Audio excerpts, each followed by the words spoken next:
regime has already carried out a blitzkrieg attack. So Iran today is much more prepared for war. Ironically, the last 10 days have turned out to strengthen Iran rather than weaken Iran.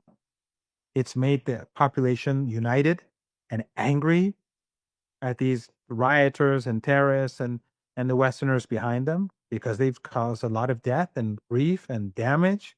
So I think that the whole objective from day one, which began with the currency manipulation, was to create an environment to justify war. And that's what Trump would do. Like the Americans would bomb and kill tens of thousands of Iranians or hundreds of thousands of Iranians in an ideal world for them to support these protesters.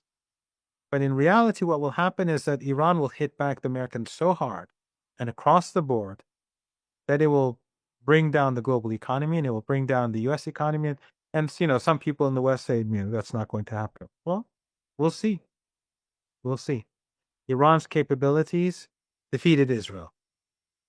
Anyone can go look at what Steve Bannon said the day after the ceasefire. He said that the real story is that Netanyahu and the Israeli regime were desperate. They were being hit hard and they needed the ceasefire during the last 3 days, 4 days, whatever.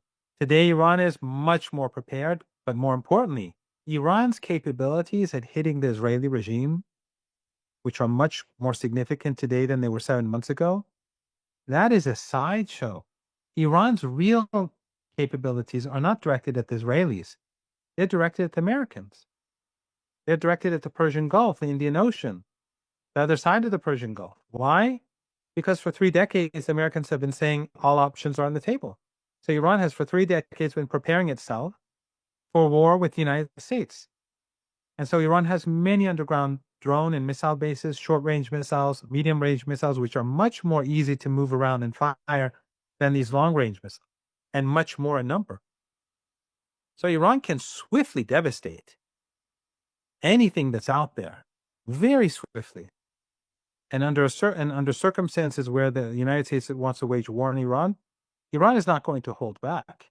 The Americans struck Iran once, and Iran destroyed key U.S. installations in Doha with 6 missiles that struck the base.